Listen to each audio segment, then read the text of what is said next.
Hey Upper East Siders and my lovely glow-getters. Welcome back to my channel. High-stakes testimony in the Puff Diddy federal trial. Agents, experts, and insiders speak out. The day of Sean Puff Diddy Combs' federal trial unfolded like a courtroom drama packed with forensic evidence, expert analysis, and emotional insider accounts. Combs, 55, faces serious federal charges, including sex trafficking, racketeering conspiracy, and transporting individuals for prostitution, stemming from allegations by his former longtime girlfriend Cassandra, Cassie Ventura, and others. He has pleaded not guilty, insisting that any wild, freak-off sex parties were consensual, and that his turbulent relationship with Cassie involved mutual jealousy and drug use, not organized trafficking. On day 10, jurors and spectators witnessed 3 key witnesses take the stand. A Homeland Security special agent detailing a raid on Combs' home, a forensic psychologist explaining the psychology of abuse, and a former personal assistant who pulled back the curtain on Combs' private life. Their testimony added vivid new details to the case and often had the courtroom riveted and at times recoiling as the narrative of alleged abuse and excess continued to unfold. Morning, a Homeland Security agent details the raid. The day began with methodical, hard evidence, Homeland Security investigations. Special Agent Gerard Gannon continued his testimony from the previous day, describing what agents found when they raided Combs' Miami Star Island mansion in March 2024. Standing before the jury, Agent Gannon carefully unpacked a trove of seized items, from firearms components to some rather unexpected personal supplies. He testified that agents discovered parts for AR-15 rifles on the premises, as well as a loaded .45 caliber handgun stashed inside a suitcase. But perhaps the most eyebrow-raising discovery was the sheer volume of sexual lubricant and baby oil. In fact, prosecutors presented a photograph of Combs' closet filled with boxes of lubricant and baby oil, evidence of the trademark baby oil that has become a recurring motif throughout this trial. Agent Gannon held up 2 large evidence bags brimming with bottles of lube and oil, telling jurors that those bags alone contained 31 bottles, and those were not all the bottles found on the estate. The implication was clear. The government alleges these items were tools of Combs' trade in facilitating the marathon freak-off sex sessions at the heart of the case. Evidence photos from a federal raid, agents seized numerous bottles of baby oil and lubricant, left, along with a Louis Vuitton medicine bag, right, containing assorted drugs, pills, and pink MDMA tablets. Alongside the oils, Agent Gannon recounted finding caches of illicit drugs and related paraphernalia. In Combs' primary bedroom, agents found a designer Louis Vuitton toiletry bag, nicknamed the Med Bag by Combs' staff, that held an array of drugs. Photos from the raid, displayed in court, showed the contents. A small baggie of cocaine labeled DBL Wash, clear Ziploc bags of pink and orange MDMA pills, ecstasy, some even stamped with the Tesla logo, plus other pill bottles and powders. Agents also recovered 3 of Combs' cell phones hidden inside a pair of tall black Balenciaga boots in his closet. Gannon's testimony was painstakingly detailed as he opened evidence bags with scissors and held up each item for the jury. The jurors leaned in as each photograph and physical exhibit was introduced, painting a picture of what prosecutors call the tools of Combs' alleged sex trafficking enterprise. As the agent spoke, the courtroom took on the air of a CSI episode. The prosecution walked Gannon through each drug and device collected, establishing a factual backbone for the more personal allegations of abuse. At one point, an evidence photo projected for the jury showed Combs' closet with not only the boxes of baby oil, but even 2 rubber duckies perched on a shelf. A moment of almost surreal contrast that drew a few smirks in court, though the ducks, Gannon noted, were not relevant to the case. On the whole, however, the atmosphere remained somber as jurors absorbed the sheer volume of contraband. Combs himself watched on. During a mid-morning break in proceedings, observers noted the music mogul shivering and rubbing his arms as if cold or unnerved, an image of a man under great strain. Cross-examination by the defense sought to undercut the impact of the raid. Combs' attorney, Tenny Garagos, pressed Agent Gannon on the tactics and necessity of the operation. She highlighted that agents had arrived in an armored SWAT-style vehicle, even using it to push through Combs' gate, and even deployed a boat to secure the waterfront property. All tactics Gannon defended as typical for such a warrant execution. Garagos implied the show of force was excessive, noting that agents ended up detaining several workers on the property, a property manager, a music producer, and other staff, in handcuffs during the search. Gannon acknowledged those individuals were handcuffed, temporarily until their identities were confirmed, though none were found to be armed or carrying contraband. The defense seemed keen to portray the raid as overzealous, press, at one point eliciting testimony that agents even damaged a large gate when breaching the estate. Combs's representatives had publicly decried the 2024 raids as an unprecedented ambush, Gallegos reminded the court. Through this line of questioning, the defense planted the idea that authorities may have overreached in treating the hip-hop icon like a dangerous kingpin. Gallegos also touched on an important timeline point. Agent Gannon confirmed that federal authorities didn't begin investigating Combs until after Cassie Ventura filed her civil sex abuse lawsuit in late 2023. That lawsuit, which made many of the same allegations now at issue in this trial, was settled out of court within days for a reported 8-figure sum. The defense subtly hinted that the criminal case was reactive,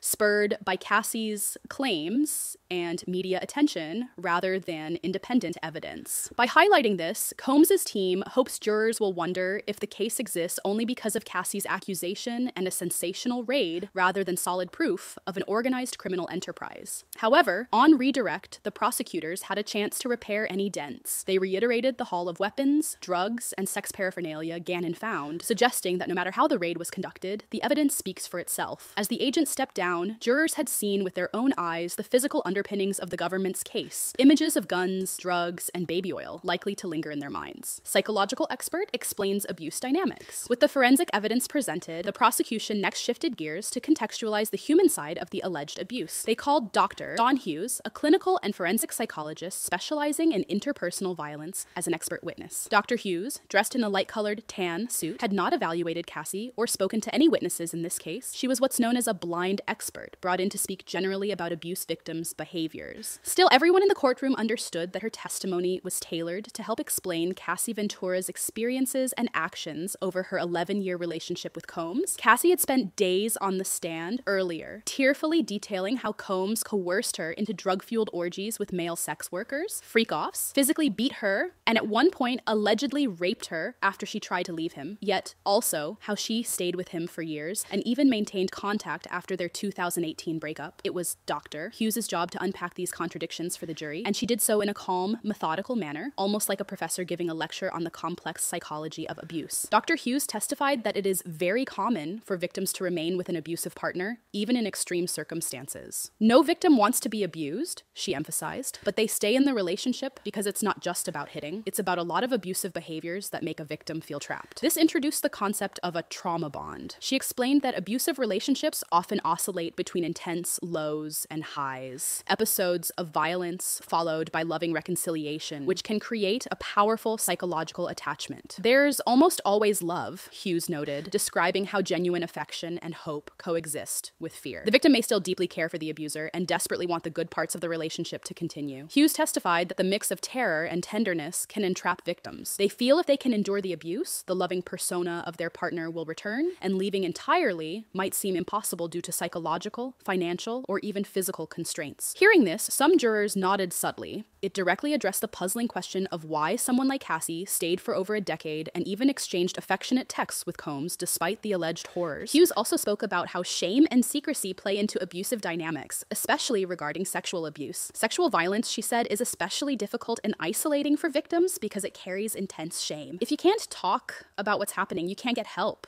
she explained, noting that many victims tell no one about sexual assault for a long time. Indeed, Cassie had testified that while she confided in her mother about some physical beatings, she couldn't bring herself to reveal the coerced sex acts until much later. Dr. Hughes outlined common coping mechanisms victims use to survive day to day. Some try to appease or avoid triggering their abuser, essentially walking on eggshells. Others mentally dissociate or numb themselves during assaults. Importantly, she said many turn to substance abuse as a form of self-medication, using drugs or alcohol to blunt trauma, fear, and memory. This point hit home in the context of Cassie's story. Jurors had heard that Cassie became addicted to opioids during her time with Combs, claiming she used drugs to numb herself during the freak-offs and to cope with the abuse. Hughes validated that behavior, testifying it's common for victims to use narcotics to get rid of painful memories and anxiety in abusive relationships. Another critical topic Hughes covered was the nature of traumatic memory. She taught the jury that memories of abuse are not always linear or complete. Victims might suppress or fragment their memories memories as a survival mechanism. Sights, sounds, or smells associated with the trauma, for example, a particular song or cologne, can trigger flashbacks later. Hughes noted that it's not unusual for someone to temporarily forget traumatic incidents, only to recall them partially or in full years afterward when they feel safe or get therapy. This testimony was likely meant to bolster Cassie's credibility regarding the timeline of her disclosures. Cassie had told the court she didn't fully come to grips with the abuse until 2023, several years after leaving Combs, when new flashbacks and even suicidal thoughts compelled her to finally speak out. Dr. Hughes's explanation of delayed memory processing and gradual disclosure provided a framework for jurors to understand how Cassie could act lovingly toward Combs in public for years and even have consensual encounters post-breakup, yet later characterize him as a predator once the full weight of her trauma set in. It's a phenomenon, Hughes indicated, that experts see frequently. You're not going to get all the information in one sitting, she said, of victims' disclosures, underscoring that victims often hedge or downplay abuse until they're truly ready to confront it. While Hughes spoke in general terms, it was clear her testimony mapped closely onto Cassie Ventura's narrative. At one point, she described passive self-defense, where a victim might curl into a ball or go limp during an attack to minimize injury. This immediately resonated because two other witnesses, singer Dawn Richard and Cassie's friend Carrie Morgan, had recently testified to seeing Cassie do exactly that, drop into a fetal position, when Combs was allegedly beating her. By linking these threads, the prosecution painted a cohesive picture. Cassie's reactions fit the textbook behavior of an abuse victim. Cross-examination of Dr. Hughes, however, was aggressive and aimed at undercutting her credibility. Defense attorney Jonathan Bach adopted a polite but pointed tone, probing whether Hughes was a truly impartial expert or essentially a professional witness for hire. He inquired if the majority of her income comes from legal consulting and testimony. Most of your income today comes from court-related work, correct? He asked. Hughes quipped back, today, meaning Wednesday, earning a few chuckles, before conceding that about 60% of her income is indeed from courtroom testimony. Bach highlighted that doctor. Hughes has rarely, if ever, testified for a man accused of sexual violence in her 30-year career. Have you ever testified on behalf of a man accused of a sex crime? He pressed. Hughes responded that she does not evaluate offenders, implying her expertise is with victims, not defending alleged abusers. The subtext of Bach's questions was clear. The defense wanted jurors to see Hughes as part of a cottage industry of paid experts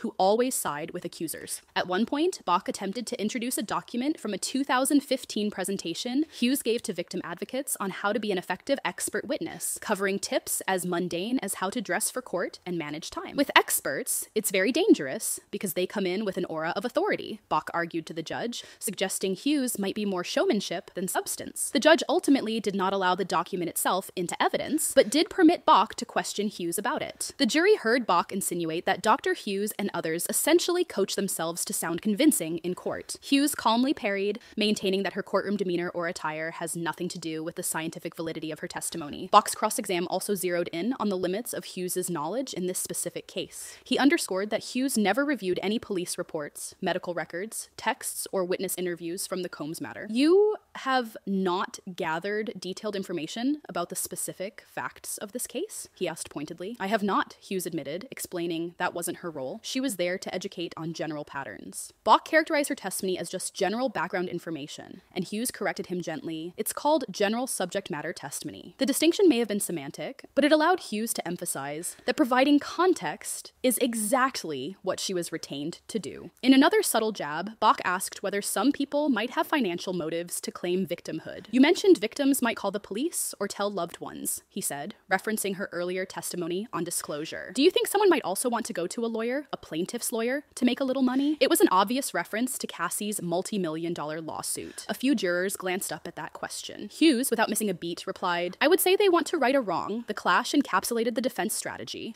Imply Cassie and others could be motivated by payouts or fame, while Hughes maintained that victims seek justice, not jackpots. The tug-of-war over Hughes's testimony was so intense that the trial frequently ground to a halt for sidebars, private conferences at the bench, as lawyers argued about the proper scope of questioning. Each time attorneys approached the judge, a white noise machine blasted static over the courtroom speakers to prevent jurors and the public from overhearing legal arguments. By midday, the jury had sat through numerous such white noise interludes, staring into space as the muffled hush filled the room. At one point, after a particularly long sidebar, Judge Aaron Subramanian lightened the mood by joking that next time they might play elevator music instead of harsh static, drawing smiles from the weary jurors. The judge's humor acknowledged the tension and tedium that had settled during Bach's slow, methodical cross-examination. Observers noted that Bach's style was somewhat plodding. He often paused for long stretches to find his next question, keeping everyone in suspense. When the prosecution finally got to conduct a brief redirect examination, their faster pace was almost jarring in contrast. Prosecutor Andrea Steiner seized an opportunity on redirect to neutralize the defense's bias argument with a clever twist. She asked Dr. Hughes whether she had ever been retained by defense attorneys in other cases. Yes, Hughes replied. She has worked for defense, too. Steiner then sprang a small surprise. Have you been retained by one of the defendant's attorneys? It turns out, Doctor, Hughes had once been hired by Brian Steele, a lawyer who is currently part of Combs's own defense team. This fact landed with a bit of drama, leading to some raised eyebrows in the courtroom. It was a prosecutorial zinger, undermining the defense's portrayal of Hughes as hopelessly prosecution biased. If one of Diddy's own lawyers trusted Hughes's expertise enough to employ her in the past, how biased against defendants could she really be? With that point made, Steiner wrapped up the redirect swiftly. Dr. Hughes was excused after roughly 2 hours on the stand, having given the jury much to ponder about the psychology behind the scandal. It's worth noting that Dr. Dawn Hughes is no stranger to high-profile trials. In a brief aside, the court acknowledged her prior role as an expert witness in the Johnny Depp v. Amber Heard defamation trial in 2022, where she evaluated Amber Heard and testified to Heard's PTSD from domestic abuse. That high-wattage credential likely boosted her authority in the eyes of jurors following along. Hughes comes off as someone who has seen many cases of alleged abuse among the rich and famous. Afternoon, former assistant George Kaplan reveals life under Diddy. After the lunch recess, the trial's focus shifted to an insider's perspective on Combs's lifestyle. The government called George Kaplan, a soft-spoken 34-year-old who once served as Combs's personal assistant, to testify. Kaplan worked for the mogul for about 15 months, from 2014 into 2015, a period near the end of Combs's tumultuous relationship with Cassie. Before Kaplan could take the stand, Judge Subramanian made a point of announcing that Kaplan had been granted immunity from prosecution for anything he might admit in his testimony. This was a clear sign to the jury Kaplan's story might involve illegal acts. Indeed, he would describe procuring drugs for Combs, among other things, and without immunity, he had planned to invoke his Fifth Amendment right not to incriminate himself. With that protection in place, Kaplan was sworn in and began answering the prosecution's questions, offering a rare glimpse into daily life working inside Mr. Combs's kingdom. Kaplan described his tenure as physically and mentally exhausting, dominated by Combs's outsized demands. He often worked 80 to 100 hours a week, starting his mornings at 9 a.m. by making sure Combs's personal chef had breakfast ready,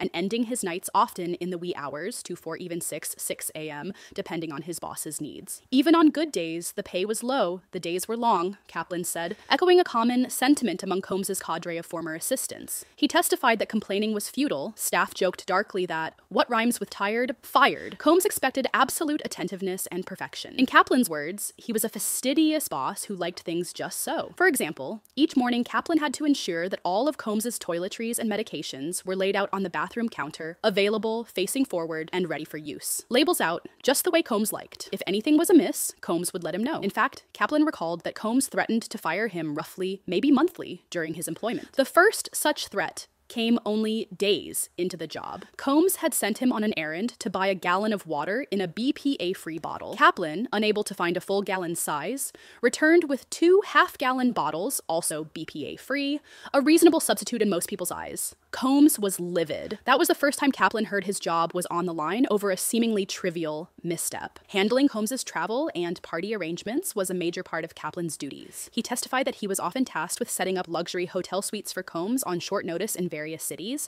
notably Los Angeles, Miami, and New York. When Combs would call to say he was flying in, Kaplan had only a few hours to prepare the hotel room to Combs's exact specifications. This included stocking the suite with specific items. Kaplan would lay out candles, towels, plenty of water and Gatorade, and importantly, ample supplies of Astroglide lubricant and Johnson's baby oil. The prominence of baby oil in Combs's intimate activities has come up repeatedly in this trial. Even Combs's own lawyer half-joked in opening statements that loving baby oil isn't a crime. Kaplan explained to jurors that Combs usually booked these rooms under an alias, Frank Black, a code name That was an inside joke nod to the notorious B.I.G.'s alias Frank White. Everyone in Combs' circle knew what it meant when a Frank Black room was set up. Combs would be entertaining female companions or hosting one of his infamous freak-off parties there. Kaplan testified that he wasn't explicitly told what would happen in the rooms, but my understanding was that he would have guests or a female partner waiting for Combs at these locations. Once Combs was finished with these hotel escapades, it was often Kaplan's responsibility to clean up the aftermath, a task both banal and, in context, deeply unsettling. "I tidied up whatever Mr. Combs left behind," he said. Prosecutors elicited that Kaplan found lots of empty bottles in the suites, everything from discarded liquor bottles and half-empty bottles of Gatorade used for rehydration to, yes, plenty of empty baby oil bottles strewn about. He would gather and dispose of these items to make the room look as normal as possible before hotel staff came in to officially service it. Why not just let housekeeping deal with the mess? Kaplan's answer was illuminating. He felt it was implied in his role that protecting Mr. Combs' privacy was paramount. If hotel maids walked into a suite full of disturbing evidence, broken glass, unusual equipment, puddles of baby oil, etc., word might get out and tarnish Combs' public image. So, Kaplan dutifully did what he could to erase the traces. Protecting him and protecting his public knowledge were really important, he said of the unspoken directive, though he admitted quietly, "That was certainly nothing I was very keen on doing." Beyond enabling Combs' consensual party habits, Kaplan unfortunately also bore witness to violent abuse, according to his testimony. In fact, he recounted 3 specific instances of violence by Combs that he directly observed during those 15 months. The first incident was perhaps the most dramatic and has already been referenced earlier in the trial by Cassie herself. Kaplan testified that in early 2015, he was on Combs' private jet during a flight to Las Vegas when he heard a commotion, the sound of glass shattering in the plane's cabin. He turned around to see Cassie Ventura screaming, "Isn't anybody seeing this?" while cowering on the floor, with Combs looming over her. Combs had a whiskey rocks glass in his hand, raised above his head as Cassie held her arms up defensively. It was a shocking tableau, the famous mogul appearing to threaten his girlfriend with a heavy glass, as dozens of his entourage sat nearby on the Gulf Stream. Kaplan recalled the sound of crashing glassware and Cassie's terrified cries filling the cabin. No one intervened. The plane was full of Combs' security guards and staff, yet everyone, including Kaplan, froze or looked away. No one checked on Cassie afterward, he admitted, describing how the others just pretended nothing was happening, even as more screams and breaking glass followed. This incident matched Cassie's own testimony from week 1 of the trial, when she recounted an assault on a plane that led Kaplan to quit. It was clearly traumatic for Kaplan as well. He told the jury this was one of the moments that made him start to question what he was part of. A second incident Kaplan described took place on the ground at one of Combs' residences. He testified that he was once summoned to Combs' bedroom, where he found Cassie crying on the bed with her head in her hands. She was clearly upset and, Kaplan noticed, had visible bruising on her face. Combs was present and had obviously been arguing with Cassie. According to Kaplan, Combs then directed him to go to a pharmacy and buy lotion and witch hazel, oddly specific items. Kaplan dutifully did so, and he told the court that from what he understood, Combs intended to mix the lotion with witch hazel to apply as an anti-swelling remedy for Cassie's injuries. This chilling detail suggested Combs not only hurt Cassie, but then wanted to quickly reduce visible swelling, perhaps to cover up evidence of the beating. The jury reacted with grim faces as Kaplan recounted fetching this makeshift bruise cream at his boss's instruction. Finally, Kaplan recounted "The Last Straw for Me," which occurred in the fall of 2015 at Combs' Miami mansion. By this time, Cassie and Combs were on the outs. They would officially split for good in late 2015. Combs had begun seeing other women, and one of them, identified in court only as another girlfriend named Gina, became the target of Combs' rage. Kaplan testified that he witnessed a furious outburst where Combs started throwing these green apples that were usually kept as decoration in a bowl in the entryway. Combs was hurling the apples as hard as he could at Gina, who was desperately trying to shield herself with her arms while cowering against a wall. Kaplan remembers the image vividly: the flying green apples, the shouting, and the young woman flinching. There was definitely some tension in the room, he said with understatement. Combs eventually stormed out to the front gate area, where Kaplan later heard commotion and voices, presumably Combs' security intervening, or the woman leaving in distress. Immediately after this incident, Kaplan said, Combs summoned him yet again, this time instructing him to bring Combs' medicine bag, the same bag of drugs he traveled with, perhaps indicating Combs was ready to self-medicate or party after the blow-up. Kaplan fulfilled the request, but internally he was done. I left the company a short time later, he told jurors. He had seen enough. Kaplan admitted that in none of these 3 violent incidents did he attempt to intervene or call police. He explained, somewhat sadly, that he was young, new to the entertainment industry, and unsure of what was normal in that rarefied world. I was a young kid really trying to make it. I thought for a second this might be normal, he testified about his mindset at the time. He also knew his place. Employees didn't confront the boss, especially when the boss is a powerful multimillionaire. Kaplan's voice wavered slightly as he described his decision to quit. I was not comfortable being aligned with the physical behavior I had seen pieces of during the course of the months. Being a party to that kind of stuff, he said. It was a simple and genuine explanation. He could no longer reconcile his job with his conscience. A courtroom sketch captures Sean Diddy Combs with his head in his hand as he listens to George Kaplan's testimony. Observers noted Combs appeared strained while hearing his former assistant describe incidents of violence and excess. Notably, Kaplan's testimony corroborated and enriched Cassie Ventura's accounts. Cassie had earlier testified that Kaplan was one of the few staff members who tried to emotionally support her, and that Kaplan resigned specifically because he witnessed Combs physically attack her. Now, jurors had the details straight from Kaplan himself. Throughout his testimony, reporters in the room observed that Sean Combs watched intently, sometimes frowning, other times gazing down at the defense table. In one sketch of the scene, Combs is shown resting his forehead in his hand, the very image of distress. It's unclear whether this posture reflected embarrassment, fatigue, or frustration at his former aide's revelations. Combs's legal team mostly let Kaplan speak freely on direct examination, perhaps knowing these damaging stories were coming out regardless. During a brief cross-examination, the defense aimed to humanize the aftermath of Kaplan's employment. Combs's attorney gently elicited that after Kaplan left the job, he remained in touch with Combs on friendly terms. Kaplan even admitted, somewhat shyly, that he still liked Combs as a person despite everything.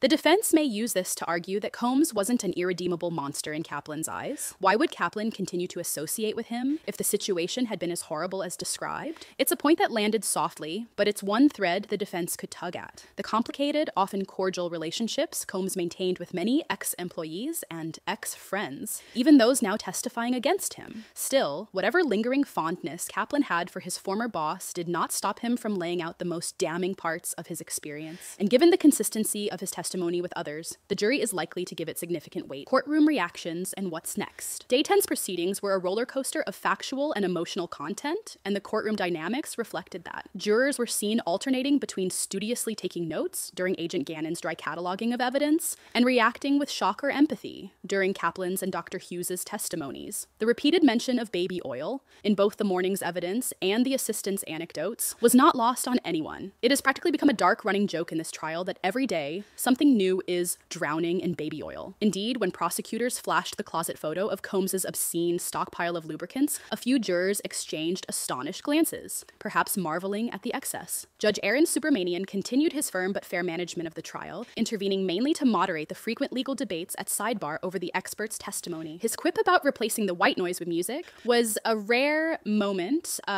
of levity that helped release tension. By late afternoon, as Kaplan's harrowing testimony drew to a close, the judge decided to adjourn for the day with a bit of unfinished business. Kaplan had taken the stand so late, following Dr. Hughes, that prosecutors hadn't quite finished their questioning of him by the 3 p.m. cutoff. Judge Subramanian opted to dismiss the jury for the day, instructing Kaplan to return the next court day so the prosecution could wrap up their direct examination. It was an unusual stopping point, essentially halting in the middle of a witness's story, but the jurors didn't seem to mind a slightly early day after such an intense morning. As the jury filed out, lawyers from both sides remained to hash out a few housekeeping matters. There was talk of upcoming witnesses. The prosecution revealed plans to call up to 5 new witnesses the next day, anticipating that Kaplan's remaining testimony would be brief. Among those expected was a particularly high-profile name, Scott Mescudi, better known as Kid Cudi, the multi-platinum rapper. A ripple went through the gallery at that news. Kid Cudi's involvement stems from Cassie's earlier bombshell claim that in 2012, after she briefly dated Kid Cudi, Combs grew jealous and allegedly threatened to blow up Cudi's car. A threat followed by Cudi's car actually exploding in his driveway. Hearing from Kid Cudi directly about that incident promises to add yet another dramatic chapter to this trial. The prosecution also mentioned a hotel bellhop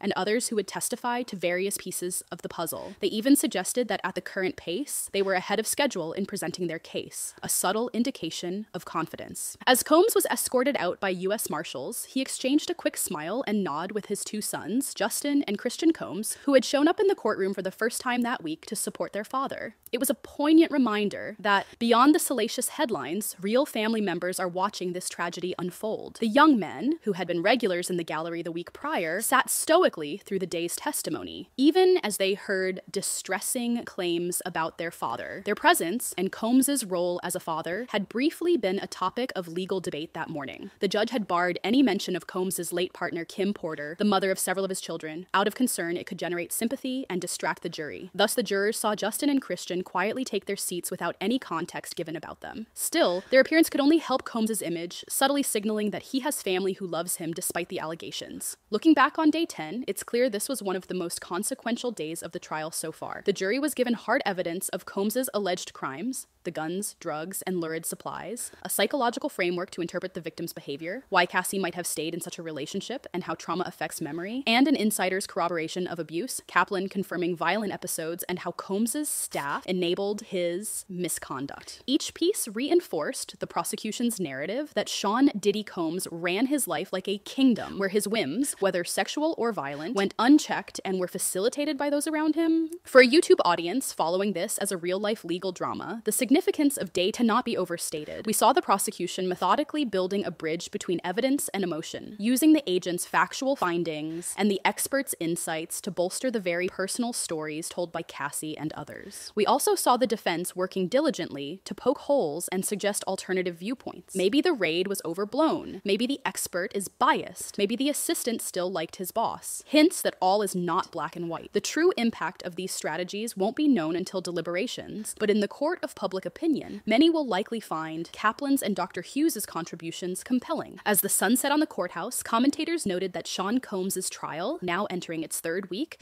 has already produced a flood of revelations shocking enough to rival any scripted television, and there's more on the horizon. With Kid Cootie's testimony and other witnesses in the wings, the stage is set for day 11 and beyond to continue delivering astonishing twists. But for now, day 10 stands out as a day when the prosecution's case was brought vividly to life, and the defense was forced into damage control. Viewers of this legal saga are left with the image of a powerful man shivering during a courtroom break, perhaps realizing that the walls are closing in, and a once loyal employee on the stand, voicing the truth he could not speak years ago. The dramatic narrative of the Puff Diddy trial marches on, with the weight of evidence and testimony growing heavier by the day. Sources live reporting from inside the courtroom by the Washington Post and other news outlets has been used to reconstruct the events and testimonies of day. Testimony details from Special Agent Gannon, Dr. Don Hughes, and George Kaplan are drawn from verified trial coverage. Additional context on prior trial developments, e.g. Cassie Ventura's testimony and the 2024 raids, is provided based on reports from Fox 5 New York, ABC News, and Business Insider. Thank you once again for being part of my community, and I look forward to seeing you in our future videos. Until then, stay beautiful, stay natural, and stay you.